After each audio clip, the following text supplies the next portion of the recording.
Sun டிவில ஒளிபரப்பாகி கொண்டிருக்கக்கூடிய அன்னம் சீரியல்ல இருந்து நடிகை திவ்யா கணேஷ் விலகியிருக்காங்க. அதுக்கான காரணம் என்ன அப்படிங்கறத பத்தி நம்ம இப்ப இந்த வீடியோல தெளிவா பார்க்கலாம். சன் டிவில டிஆர்பில டாப்ல இருந்துட்டு வரக்கூடிய சீரியல்கள் ஒண்ணுதான் அன்னம். இந்த சீரியல்ல அப்பா இருந்தும் தன்னோட தாய்மாமா பாசத்துல வளரக்கூடிய அன்னம் அப்படிங்கிற கதாபாத்திரத்தை மையப்படுத்தி தான் ஒளிபரப்பாகிட்டு இருக்கு. இந்த சீரியல் ரசிகர்களோட பேர் ஆதரவோட வெற்றிகரமா ஒளிபரப்பாயிட்டு இருக்கு. இப்போ இந்த சீரியல்ல முக்கியமான கேரக்டர்ல நடிச்சிட்டு இருக்கக்கூடிய நடிகை திவ்யா கணேஷ் விலகியிருக்காங்க. நடிகை திவ்யா கணேஷ் சுமங்கலி, கேளடி கண்மணி, லக்ஷ்மி வந்தாச்சு, பாகியலட்சுமி மாதிரியான சீரியல்கள்ல நடிச்சு ரசிகர்கள் மத்தியில கவனம் ஈர்த்தவங்க. இவங்களுக்கு அன்னம் சீரியல்ல நல்ல ரீச் கிடைச்சது. ஆனா இவங்க இப்போ இந்த சீரியல்ல இருந்து விலகி இருக்காங்க.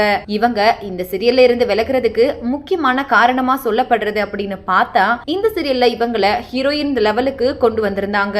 அதாவது ஹீரோவுக்கு ஜோடியா இவங்க தான் இருக்கிற மாதிரி இந்த சீரியல்ல கொண்டு போயிட்டு இருந்தாங்க. திடீர்னு திவ்யா கணேஷோட கேரக்டரை வில்லி ரோலுக்கு மாத்தினாங்க. இது அவங்களுக்கு கொஞ்சம் கூட பிடிக்கலையா. ஹீரோயின் செகண்ட் ஹீரோயின் அப்படின்னு நடிச்சிட்டு வந்த திவ்யா கணேஷ் இதுல வில்லி கதாபாத்திரத்துல நடிச்சிட்டு வந்தாங்க. இவங்களோட கேரக்டர் ரொம்பவே நெகட்டிவ் ஷேட்ல போறதுனாலதான் இவங்க இந்த கேரக்டர்ல இருந்து விலகிட்டாங்க அப்படின்னு சொல்லப்படுது. இந்த சீரியல்ல இவங்களுக்கு பதில் யாரு நடிக்க போறாங்க அப்படின்னு ரசிகர்கள் எதிர்பார்த்துட்டு இருந்த நிலையில பிரியாத வரம் வேண்டும் நடிகை பிரியங்கா தான் நடிக்க போறாங்களாம். சோ இந்த வீடியோவை பார்த்துட்டு இருக்கிற நீங்க நடிகை திவ்யா கணேஷ் அன்னம் சீரியல்ல இருந்து விலகி இருக்கிறத பத்தி நீங்க என்ன நினைக்கிறீங்க அப்படின்னு உங்களோட கருத்துக்களை கீழே இருக்கிற கமெண்ட் செக்ஷன்ல கமெண்ட் பண்ணுங்க. மேலும் இது போன்ற பல முக்கியமான தகவலை தெரிஞ்சுக்க நம்ம சேனலை மறக்காம சப்ஸ்கிரைப் பண்ணுங்க.